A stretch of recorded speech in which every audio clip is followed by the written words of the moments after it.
Hi guys, welcome to wheel and study platform. First news PIB ആർട്ടിക്കിളാണ്. Ministry of commerce and ഇൻഡസ്ട്രിയുടെ press റിലീസാണ്. So context geographical ഇൻഡിക്കേഷനെ പറ്റിയാണ്. അപ്പോൾ ഈ ഒരു GI ടാഗ് എന്ന് പറയുമ്പോൾ ഒരു പർട്ടിക്കുലർ പ്രോഡക്റ്റിനാണ് കൊടുക്കുന്നത്. കൂടുതലും അഗ്രികൾച്ചർ പ്രോഡക്ട്സിനാണ് കിട്ടുന്നത്. ഒപ്പം തന്നെ പല റീജിയൻസിലുള്ള കൾച്ചറിന് അല്ലെങ്കിൽ അവിടെയുള്ള ആർട്ട് ഫോംസിന് ഇതിനൊക്കെയാണ് നമ്മൾ ജിയോഗ്രഫിക്കൽ ടാഗ് കൊടുക്കുന്നത്. അപ്പോൾ അതിനൊരു യുണീക്ക് ഫീച്ചർ ഉണ്ടായിരിക്കും, ഒരു റെപ്യൂട്ടേഷൻ ഉണ്ടായിരിക്കും, ഒറിജിൻ ഉണ്ടായിരിക്കും. ഇതെല്ലാം കൂടി ചേർന്നിട്ടാണ് ഈ ഒരു ഇൻഡിക്കേഷൻ ടാഗ് കിട്ടുന്നത്. ഇത് നമ്മൾ എക്സ്പോർട്ടിനാണെങ്കിലും ഒക്കെ തന്നെ ആ ഒരു പ്രോഡക്റ്റിന് നല്ലൊരു റെപ്യൂട്ടേഷൻ കൊടുക്കുന്നതാണ് GI ടാഗ് എന്ന് പറയുന്നത്. സോ ഈ ഒരു പ്രസ് റിലീസിൽ പറഞ്ഞേക്കുന്നതെന്ന് വെച്ച് കഴിഞ്ഞാൽ ഗോൾവറ്റ് സപ്പോട്ട മഹാരാഷ്ട്രയിലാണുള്ളത്. ഒപ്പം തന്നെ ബെഗാൻപള്ളി സുവർണരേഖ മാംഗോസ് ആന്ധ്രാപ്രദേശിലാണ്. അപ്പോൾ ഈ മൂന്നിനുമാണ് എന്ത് കിട്ടിയേക്കുന്നത്, GI ടാഗ് കിട്ടിയേക്കുന്നത്. പ്രിലിംസ് പോയിന്റ് ഓഫ് വ്യൂവിൽ ഓർക്കേണ്ട കാര്യം എന്ന് വെച്ച് കഴിഞ്ഞാൽ സപ്പോട്ട അത് ഏറ്റവും കൂടുതൽ പ്രൊഡക്ഷൻ ഉള്ളത് കർണാടകയിലാണ്. സെക്കൻഡ് പൊസിഷനിലാണ് മഹാരാഷ്ട്രയ്ക്കുള്ളത്. അപ്പോൾ ഈ ഒരു പ്രോഡക്ട്സും ഈ ഒരു അഗ്രോ പ്രോഡക്ട്സ് ഏതിനൊക്കെയാണ് GI ടാഗ് കിട്ടിയത്, അതിൻ്റെ പ്ലേസ് ഓഫ് ഒറിജിനൊക്കെയാണ് നമ്മൾ ഓർത്ത് വെക്കേണ്ടത്. So Gholvad sapota Maharashtra, Banganapalle Suvarnarekha mangoes Andhra Pradesh. Next article GS paper 2 polity related ആർട്ടിക്കിളാണ്. Plea in supreme court for president's rule in Bengal.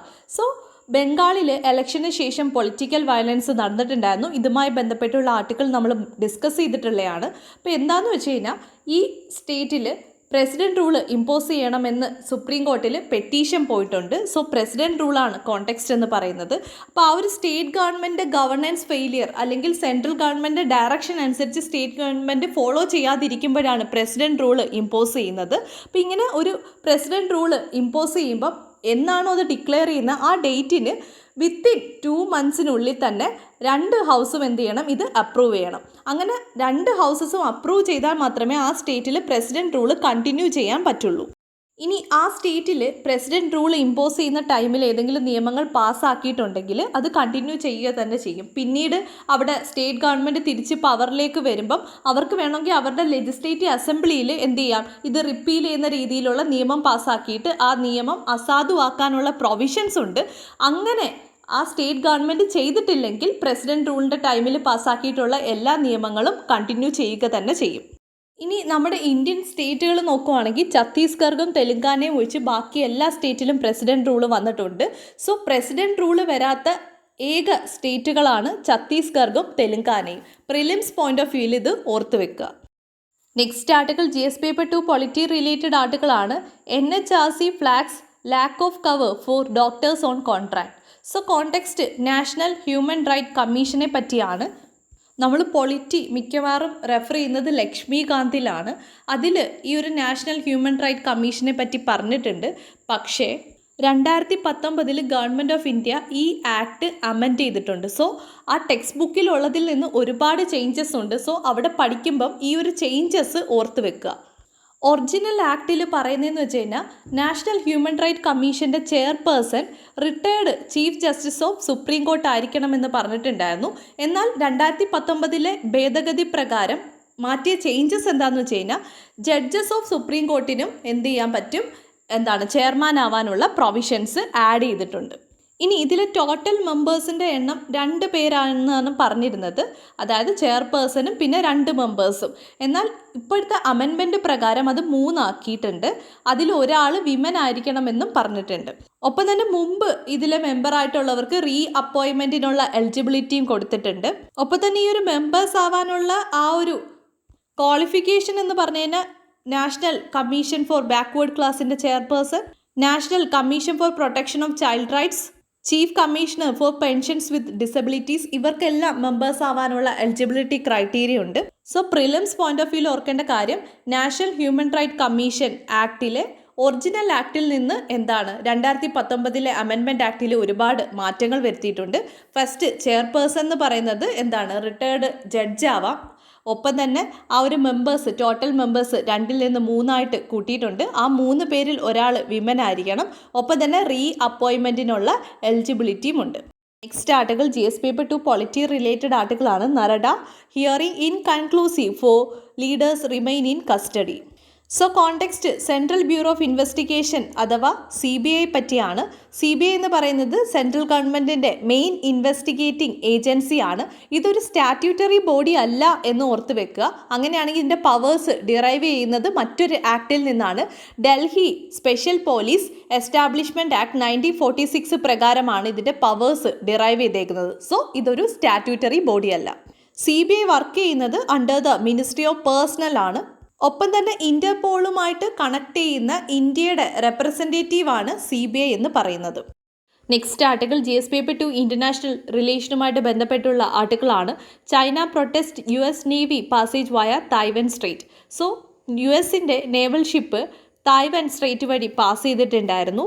So freedom of navigation ആ ഒരു ഇൻഡോ പസഫിക് സ്ട്രാറ്റജിയാണ് എന്ത് ചെയ്തത് US നേവി ഡെമോൺസ്ട്രേറ്റ് ചെയ്തത്.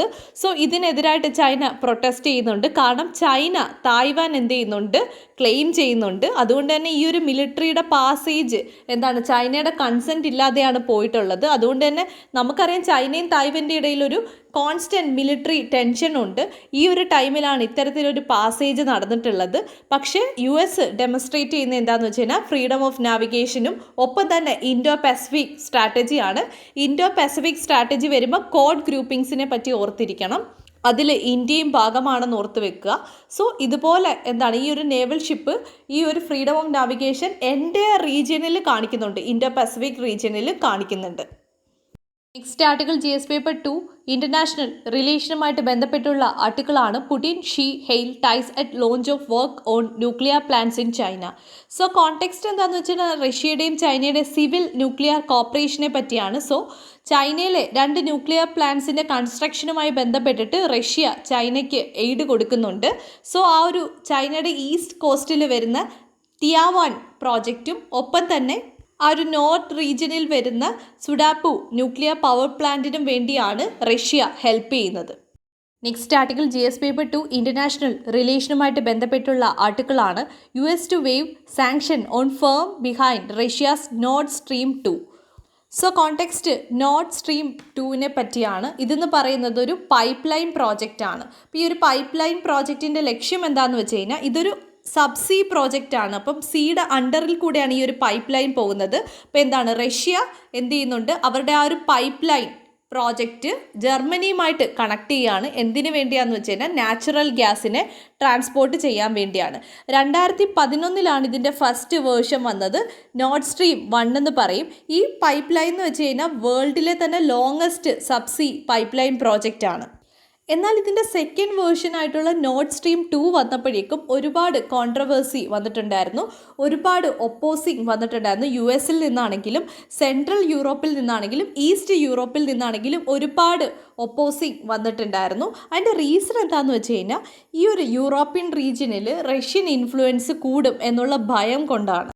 എക്സാമ്പിളായിട്ട് പറയുകയാണെങ്കിൽ ഈസ്റ്റ് യൂറോപ്യൻ കൺട്രി ആയിട്ടുള്ള യുക്രൈനിന് എന്താണ് സംഭവിക്കുന്നതെന്ന് വെച്ച് കഴിഞ്ഞാൽ ഇപ്പോൾ ഈ ഒരു പൈപ്പ് ലൈൻ വഴി നാച്ചുറൽ ഗ്യാസ് അല്ലെങ്കിൽ ഫോസിൽ ഫ്യൂവലിനെ ട്രാൻസ്മിറ്റ് ചെയ്യുമ്പം റഷ്യയിൽ നിന്ന് എന്താണ് യൂറോപ്പിലേക്കാണ് ട്രാൻസ്മിറ്റ് ചെയ്യുന്നത്. അപ്പോൾ ഇങ്ങനെ ട്രാൻസ്മിറ്റ് ചെയ്യുമ്പം ഈ യുക്രൈൻ വഴിയാണ് പാസ് ചെയ്ത് പോകുന്നത്, ഈ പൈപ്പ് ലൈൻ പാസ് ചെയ്ത് പോകുന്നത്. അതുകൊണ്ട് തന്നെ യുക്രൈൻ എന്ത് കിട്ടും, ട്രാൻസിറ്റ് ഫീ കിട്ടും. അതൊരു റവന്യൂ തന്നെയാണ്. പക്ഷേ ഈ ഒരു നോർഡ് സ്ട്രീം 2 പ്രോജക്റ്റ് ഈ എല്ലാ രാജ്യങ്ങളെയും എന്ത് ചെയ്യുന്നുണ്ട്, ബൈപ്പാസ് ചെയ്തിട്ട് ഡയറക്റ്റ് കണക്ഷനാണ് വരുന്നത്. പറഞ്ഞല്ലോ ആ ഒരു ബ്ലാക്ക് സീയുടെ അണ്ടറിൽ കൂടിയാണ് ഈ പൈപ്പ് ലൈൻ പോകുന്നത്. അതുകൊണ്ട് തന്നെ മറ്റ് രാജ്യങ്ങളുമായിട്ട് ഒരു ട്രാൻസിറ്റ് ഫീയോ ഒന്നും തന്നെ വേണ്ടില്ല. ഡയറക്റ്റ് ആയിട്ട് എന്ത് ചെയ്യുന്നുണ്ട്, റഷ്യ വെസ്റ്റ് യൂറോപ്പിനെ കണക്ട് ചെയ്യുകയാണ്. അതുകൊണ്ടാണ് ഈ ഒരു യൂറോപ്യൻ കൺട്രീസിന് ഇതിന് എതിരായിട്ട് സംസാരിക്കാൻ തുടങ്ങിയത്. ഇനി US-ൻ്റെ പ്രശ്നം എന്താണെന്ന് വെച്ച് കഴിഞ്ഞാൽ US-ന് എന്താണ് അവരുടെ ഷെയിൽ ഗ്യാസ് എക്സ്പോർട്ട് ചെയ്യാനുള്ള പ്ലാൻ ഉണ്ട്. അപ്പോൾ ഒരു യൂറോപ്യൻ റീജിയനിൽ അവരുടെ ഷെയിൽ ഗ്യാസ് എക്സ്പോർട്ടിംഗ് ആണ് US-ൻ്റെ പ്ലാൻ എന്ന് പറയുന്നത്. അപ്പോൾ എല്ലാവർക്കും അവരുടേതായിട്ടുള്ള ജിയോ പൊളിറ്റിക്സ് ഉണ്ട്. അപ്പോൾ US എന്ത് ചെയ്തു എന്ന് വെച്ച് കഴിഞ്ഞാൽ ഈ പ്രോജക്റ്റിനെ ഡിം ചെയ്യാൻ വേണ്ടിയിട്ട് കാറ്റ്സ ആക്ട് ഉണ്ടല്ലോ, കാറ്റ്സ ആക്ട് എന്ന് പറയുന്നത് countering America advisories through sanction act. അങ്ങനെ അതിൽ പ്രകാരം റഷ്യ എന്ത് ചെയ്തിട്ടുണ്ട്, ആ ഒരു സാങ്ഷൻസിൽ ഇമ്പോസ് ചെയ്തിട്ടുണ്ട്. അതുകൊണ്ട് തന്നെ നോർഡ് സ്ട്രീം 2 പ്രോജക്റ്റ് എന്താണ് ഈ ഒരു യു എസിൻ്റെ സാങ്ഷൻസിൻ്റെ അണ്ടറിലാണ്. പക്ഷേ റഷ്യ ആണെങ്കിലും ജർമ്മനി ആണെങ്കിലും ഇതൊന്നും വകവെക്കാതെ മുന്നോട്ട് തന്നെ പോയേക്കുവാണ്. അതുകൊണ്ട് തന്നെ നോർഡ് സ്ട്രീം 2 പ്രോജക്റ്റ് ഒരു കംപ്ലീഷൻ സ്റ്റേജിലാണ്. എന്നാൽ ഇപ്പോൾ യു എസിൻ്റെ റഷ്യയുടെയും ആ ഒരു റിലേഷൻഷിപ്പിൽ കുറച്ച് വേരിയേഷനൊക്കെ സംഭവിച്ചിട്ടുണ്ട്. അതുകൊണ്ടാണ് എന്ത് ചെയ്യുന്നത്, ഈ ഒരു സാങ്ഷൻസ് ഒക്കെ വേവ് ഓഫ് ചെയ്യാൻ യു എസ് തീരുമാനിച്ചേക്കുന്നത്. സോ യു എസിൻ്റെ ഈ ഒരു ഡിസിഷൻ ഏറ്റവും കൂടുതൽ തിരിച്ചടി ഉണ്ടാക്കുന്നത് യൂറോപ്യൻ കൺട്രീസിന് തന്നെയാണ്. Next article GS paper 3 economy related ആർട്ടിക്കിളാണ്. Centre raises subsidy on DAP fertilisers, no hike for farmers. So context എന്താണെന്ന് വെച്ച് കഴിഞ്ഞാൽ ഗവൺമെൻറ് ഓഫ് ഇന്ത്യ DAP ഫെർട്ടിലൈസറിൻ്റെ സബ്സിഡി ഇൻക്രീസ് ചെയ്യാൻ തീരുമാനിച്ചിട്ടുണ്ട്. DAP എന്ന് വെച്ച് കഴിഞ്ഞാൽ ഡൈ അമോണിയം ഫോസ്ഫേറ്റ് എന്ന് പറയും. ഇതൊരു ക്രൂഷ്യൽ ഫെർട്ടിലൈസറാണ്, ഒപ്പം തന്നെ വളരെ ഫേമസ് ആയിട്ടുള്ള ഫെർട്ടിലൈസറാണ്. കാരണം എല്ലാ വെറൈറ്റി ഓഫ് ക്രോപ്സിലും ഇത് യൂസ് ചെയ്യാൻ പറ്റും. ഇതിലെ കോമ്പോണൻസ് എന്ന് പറയുന്നത് നൈട്രജനും ഫോസ്ഫറസുമാണ്. പ്ലാന്റിൻ്റെ ഗ്രോത്ത് അല്ലെങ്കിൽ പ്രൊഡക്ടിവിറ്റിക്ക് വേണ്ടി ഉപയോഗിക്കുന്ന ഒരു ഫെർട്ടിലൈസറാണ്. ഈ DAP ഫെർട്ടിലൈസറിൻ്റെ പ്രൈസ് കൂടാനുള്ള റീസൺ എന്താണെന്ന് വെച്ച് കഴിഞ്ഞാൽ ഇത് ക്രിയേറ്റ് ചെയ്യാൻ ഉപയോഗിക്കുന്ന അമോണിയ, ഫോസ്ഫറിക് ആസിഡ്, ഇതൊക്കെയാണ് ഇതിൻ്റെ റോ മെറ്റീരിയൽസ് എന്ന് പറയുന്നത്. ഇതിൻ്റെ ഇൻ്റർനാഷണൽ പ്രൈസ് കൂടി. സോ റോ മെറ്റീരിയൽസിൻ്റെ പ്രൈസ് കൂടുമ്പം ഈ ഒരു ഫെർട്ടിലൈസർ പ്രൊഡ്യൂസ് ചെയ്യുന്ന കമ്പനീസ് എന്ത് ചെയ്യും, ആ ഫെർട്ടിലൈസറിൻ്റെ പ്രൈസും കൂട്ടും. സോ ഇന്ത്യയിലെ തന്നെ ലാർജസ്റ്റ് ഫെർട്ടിലൈസർ പ്രൊഡ്യൂസർ ആയിട്ടുള്ള ഇഫ്കോ തന്നെ എന്ത് ചെയ്തിട്ടുണ്ട്, DAP പ്രൈസസിൻ്റെ ആ ഒരു പ്രൈസ്, ഹയർ പ്രൈസ് അനൗൺസ് ചെയ്ത് കഴിഞ്ഞു. അതുകൊണ്ട് തന്നെ ഫാമേഴ്സിന് ഇതൊരു അഡീഷണൽ ബേർഡൻ ആയിട്ട് മാറും. അതുകൊണ്ടാണ് സെൻട്രൽ ഗവൺമെൻറ് ഈ ഒരു സബ്സിഡി കൊടുത്തത്. കറൻ്റ്ലി ഒരു ബാഗിന് 500 രൂപയാണ് സെൻട്രൽ ഗവൺമെൻറ് സബ്സിഡി കൊടുക്കുന്നത്. പക്ഷേ ഈ ഒരു DAPയുടെ പ്രൈസ് കൂടിയതോട് കൂടി പെർ ബാഗിന് 1200 രൂപ സബ്സിഡി ഫാമേഴ്സിന് കൊടുക്കും. സോ മുമ്പ് ആനുവൽ ഫെർട്ടിലൈസർ സബ്സിഡി ബില്ലെന്ന് പറയുന്നത് 80,000 കോടിയായിരുന്നു. അതിൻ്റെ കൂടെ അഡീഷണൽ 14,700 കോടി രൂപയും കൂടി ബില്ലാവും. സോ ഈ ഒരു ഗ്ലോബൽ പ്രൈസ് ഹൈക്ക് ഫാമേഴ്സിനെ ഒട്ടും തന്നെ ബാധിക്കാത്ത രീതിയിലാണ് ഗവൺമെൻറ് കൈകാര്യം ചെയ്തത്. Next article GS paper 2 governance related ആർട്ടിക്കിളാണ്. DD international to present India story. So context എന്താണെന്ന് വെച്ച് കഴിഞ്ഞാൽ ദൂരദർശൻ്റെ പുതിയ ഇൻ്റർനാഷണൽ ചാനൽ ലോഞ്ച് ചെയ്യാൻ ഗവൺമെൻറ് ഓഫ് ഇന്ത്യ തീരുമാനിച്ചിട്ടുണ്ട്. ഇപ്പം എക്സിസ്റ്റിംഗ് ആയിട്ടുള്ള ചാനൽസിനൊക്കെ ലിമിറ്റഡ് ആയിട്ടുള്ള ഗ്ലോബൽ റീച്ചേ ഉള്ളൂ. അല്ലെങ്കിൽ തന്നെ ബ്രോഡ്കാസ്റ്റിംഗ് മറ്റ് രാജ്യങ്ങളിൽ നടക്കുന്നുണ്ട്. അത് ബൈലാറ്ററൽ അറേഞ്ച്മെൻറ്റ് പ്രകാരം നടത്തുന്നതാണ്. അതായത് ഫ്യൂ കൺട്രീസിൽ മാത്രമേ ഈ ഒരു ബ്രോഡ്കാസ്റ്റിംഗ് അവൈലബിൾ ആവുന്നുള്ളൂ. അതുകൊണ്ട് തന്നെ എന്താണ്, ഇന്ത്യയുടെ വ്യൂ പോയിന്റ് ഗ്ലോബൽ കമ്മ്യൂണിറ്റിയിലേക്ക് പ്രോപ്പറായിട്ട് എത്താൻ വേണ്ടിയാണ് DD ഇൻ്റർനാഷണൽ ലോഞ്ച് ചെയ്യുന്നത്. എന്തുകൊണ്ടാണ് ഗവൺമെൻറ് ഓഫ് ഇന്ത്യ ഇങ്ങനൊരു തീരുമാനം എടുത്തതെന്ന് വെച്ച് കഴിഞ്ഞാൽ നമുക്കറിയാം, ഇപ്പോഴത്തെ ആ ഒരു വെസ്റ്റേൺ മീഡിയ ആണെങ്കിൽ തന്നെയും മാസീവായിട്ട് നമ്മളെ ക്രിട്ടിസൈസ് ചെയ്യുന്നുണ്ട്. ഈവൻ ഈ ഒരു പാൻഡമിക് ടൈമിൽ ഇന്ത്യൻ ഗവൺമെൻറ് ആ ഒരു പുവർ ഗവർണൻസ് കാരണമാണ് ഇത്രയും ഇൻസിഡൻസ് ഉണ്ടായത് എന്നുള്ള രീതിയിലുള്ള ക്രിട്ടിസൈസിങ് നടക്കുന്നുണ്ട്. എന്നാൽ ഗവൺമെൻറ് ഓഫ് ഇന്ത്യയുടെ ആ ഒരു സൈഡ് അത് റിപ്പോർട്ട് ചെയ്യുന്നുമില്ല. അതുകൊണ്ട് തന്നെ വൺ സൈഡഡ് ആയിട്ടുള്ള റിപ്പോർട്ടാണ് വെസ്റ്റേൺ മീഡിയ കൊടുക്കുന്നത്. അതുകൊണ്ട് തന്നെ നമ്മുടെ ഗവൺമെൻറ് വ്യൂ അവിടെ പ്രൊവൈഡ് ചെയ്യുന്നുമില്ല. അതുകൊണ്ടാണ് ഗവൺമെൻറ് ഓഫ് ഇന്ത്യ തീരുമാനിച്ചേക്കുന്നത് ഇന്ത്യയുടെ ആ ഒരു വ്യൂ പോയിന്റ് പറയാനായിട്ട് ഗ്ലോബൽ കമ്മ്യൂണിറ്റിയിലേക്ക് എത്തിക്കാൻ വേണ്ടി DD ഇൻ്റർനാഷണൽ ലോഞ്ച് ചെയ്യുന്നത്. Next article GS paper 2 polity related ആർട്ടിക്കിളാണ്. A collate of laws that leaves the worker out in the cold. So context എന്താണെന്ന് വെച്ച് കഴിഞ്ഞാൽ ലാസ്റ്റ് ഇയർ പാർലമെൻറ്റ് എനാക്ട് ചെയ്തിട്ടുള്ളൊരു ലോ ആണ് സോഷ്യൽ സെക്യൂരിറ്റി കോഡ് 2020. സോ ഇതിൻ്റെ പ്രൊവിഷൻസും അതിൻ്റെ ഡ്രോബാക്കുമാണ് ഈ ഒരു ആർട്ടിക്കിളിൽ പോയിൻ്റ് ഔട്ട് ചെയ്യുന്നത്. സോ സോഷ്യൽ സെക്യൂരിറ്റി എന്ന് വെച്ച് കഴിഞ്ഞാൽ ഒരു കളക്റ്റീവായിട്ടുള്ള ഒരു മെഡിക്കൽ ഓൾഡ് ഏജ് ബെനിഫിറ്റ് സ്കീമാണ്. അത് വർക്കേഴ്സിന് വേണ്ടി കൊടുക്കുന്നതാണ്. അതായത് provident fund, pension, insurance, maternity benefits, ഇങ്ങനെയുള്ളതിനെയാണ് നമ്മൾ സോഷ്യൽ സെക്യൂരിറ്റി എന്ന് പറയുന്നത്. സോ ഈ ഒരു സോഷ്യൽ സെക്യൂരിറ്റി വഴി അവർക്ക് എന്ത് ചെയ്യാം, അവരുടെ വെൽബീയിങ് ആണ് നമ്മൾ ഉറപ്പ് വരുത്തുന്നത്. മുമ്പ് ഈ ഒരു സോഷ്യൽ സെക്യൂരിറ്റിയുമായി ബന്ധപ്പെട്ടിട്ട് ഒരുപാട് നിയമങ്ങളുണ്ടായിരുന്നു. ഏകദേശം 8 സെൻട്രൽ ലോസ് ഉണ്ടായിരുന്നു. അതായത് എക്സാമ്പിളായിട്ട് പറഞ്ഞു കഴിഞ്ഞാൽ employee state insurance law, maternity benefit act, ഇത്തരത്തിലുള്ള ഒരുപാട് നിയമങ്ങളുണ്ടായിരുന്നു.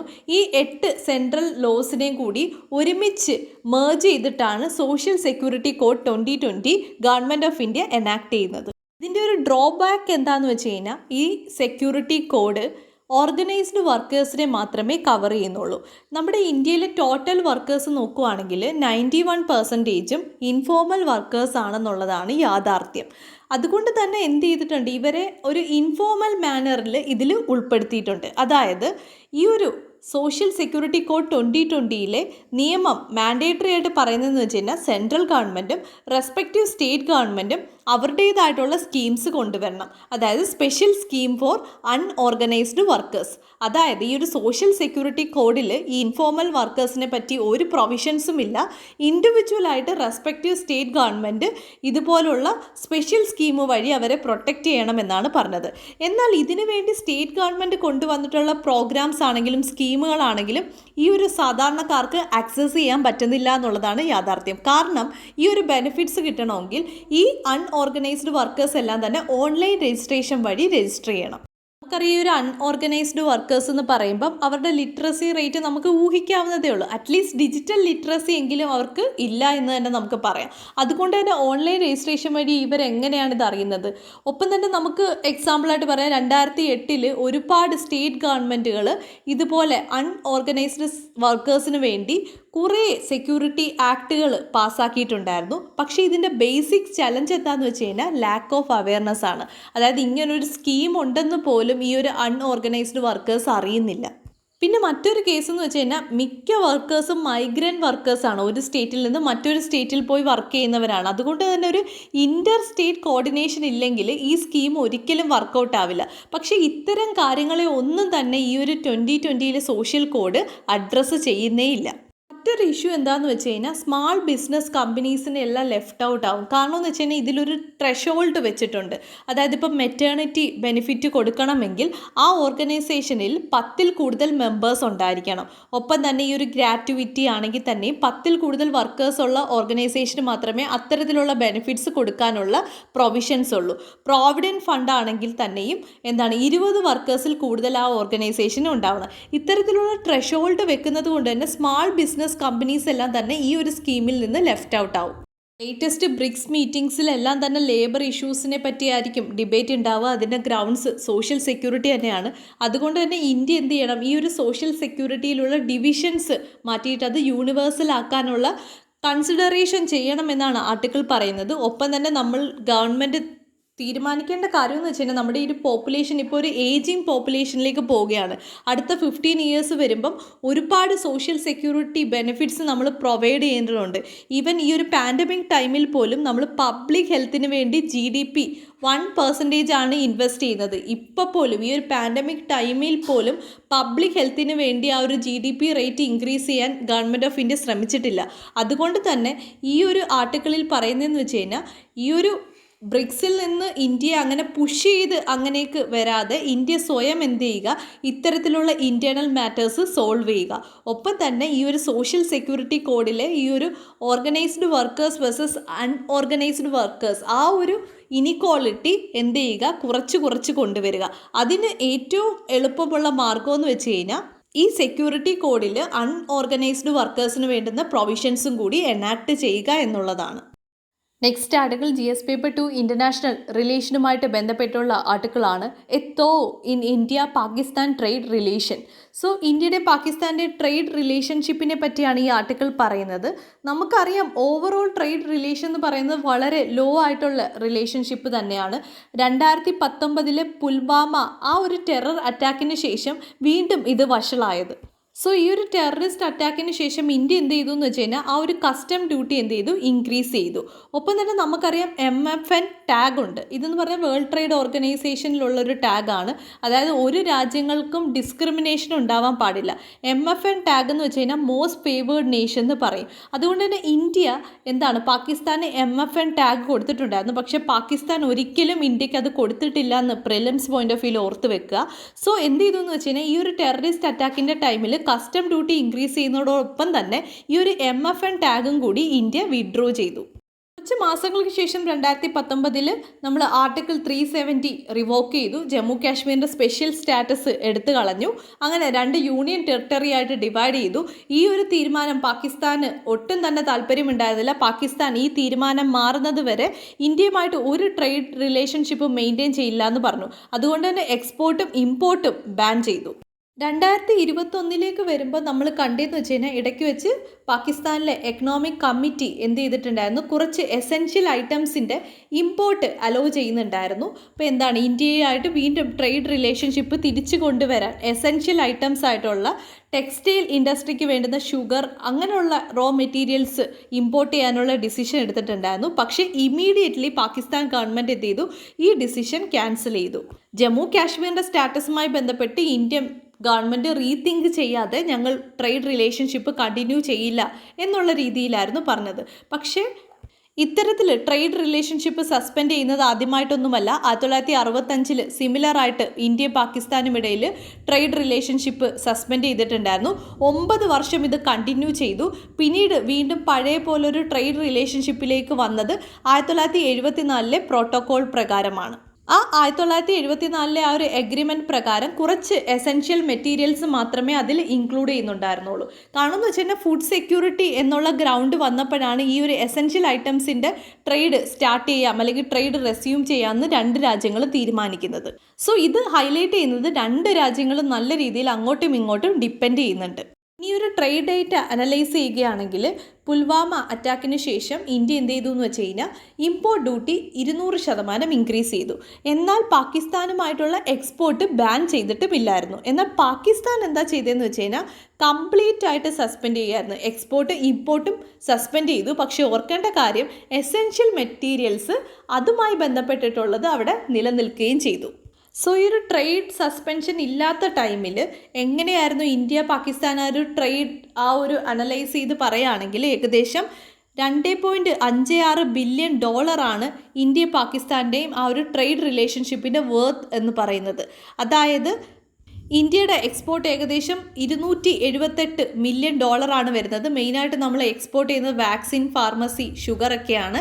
പാകിസ്ഥാൻ്റെ എക്സ്പോർട്ട് ഇന്ത്യയിലേക്ക് എന്ന് പറഞ്ഞു കഴിഞ്ഞാൽ $2 മില്യൺ വരും. ഡേറ്റ്സും ഈതയിൽ ആൽക്കഹോളൊക്കെയാണ് നമ്മൾ ഇങ്ങോട്ട് ഇമ്പോർട്ട് ചെയ്യുന്നത് പാകിസ്ഥാനിൽ നിന്ന്. പക്ഷേ ഈ ഒരു ട്രേഡ് ബാൻ വന്നതോടുകൂടി ഈ $2.56 ബില്യൺ എന്നുള്ളത് ചുരുങ്ങി $280 മില്യൺ ആയി. അതായത് ട്രേഡ് ബാൻ ഉണ്ടായിട്ടും എസെൻഷ്യൽ മെറ്റീരിയൽസിൻ്റെ മാത്രം ട്രേഡ് വർത്ത് എന്ന് പറയുന്നത് $280 മില്യൺ ആണ്. ഇതിൽ നിന്ന് തന്നെ നമുക്ക് മനസ്സിലാവും 2 രാജ്യങ്ങൾ തമ്മിലുള്ള ആ ഒരു ഡിപ്പെൻഡൻസി. അങ്ങനെയാണെങ്കിൽ ട്രേഡ് ബാൻ ഉണ്ടെങ്കിൽ എങ്ങനെയാണ് ഈ ഒരു ട്രേഡിംഗ് നടക്കുന്നത്? അതായത് ഒരു തേർഡ് പാർട്ടി വരും, അതായത് പാകിസ്ഥാനിൽ നിന്ന് മറ്റൊരു രാജ്യത്തെത്തിയിട്ട് അവിടെ നിന്ന് ഇന്ത്യയിലേക്ക് വരും. അതായത് ഇതിനിടയിൽ ഒരു തേർഡ് കൺട്രി വഴിയാണ് ഇന്ത്യ പാകിസ്ഥാൻ ട്രേഡ് റിലേഷൻഷിപ്പ് നടക്കുന്നത്. പക്ഷേ ഇതിങ്ങനെ കണ്ടിന്യൂ ചെയ്ത് ഒരു നോൺ കോപ്പറേഷൻ ഇല്ലാതെ പോവുകയാണെങ്കിൽ നേരത്തെ പറഞ്ഞ പോലെ ഒരു തേർഡ് കൺട്രി ഇതിൻ്റെ ഇടയിൽ വരും. അതായത് ഒരു ഇൻഫോർമൽ ട്രേഡാണ് നമ്മൾ ഇൻക്രീസ് ചെയ്യുന്നത്. അതുകൊണ്ട് തന്നെ സ്മഗ്ലിങ്ങിനുള്ള ചാൻസസ് ഉണ്ട്. സോ ബെറ്റർ സൊല്യൂഷൻ എന്ന് വെച്ച് കഴിഞ്ഞാൽ ഇന്ത്യയും പാകിസ്ഥാനും പതുക്കെ നോർമലൈസിങ് സ്റ്റേജിലേക്ക് കൊണ്ടുവരണം. അതിനുവേണ്ടി ഡയലോഗ്സ്, അതുപോലെ തന്നെ പ്രോട്ടോകോൾസും ഒക്കെ എഗ്രിമെൻറ്റ്സും ഒക്കെ സൈൻ ചെയ്തിട്ട് ഇതൊരു സോൾവിങ് സ്റ്റേജിലേക്ക് കൊണ്ടുവരണം. കാരണം ബോർഡറിലുള്ള ഒരുപാട് വില്ലേജസിൻ്റെ ആ ഒരു ലൈവ്ലിഹുഡാണ് ഇത് മൂലം പ്രശ്നത്തിലാവുന്നത്.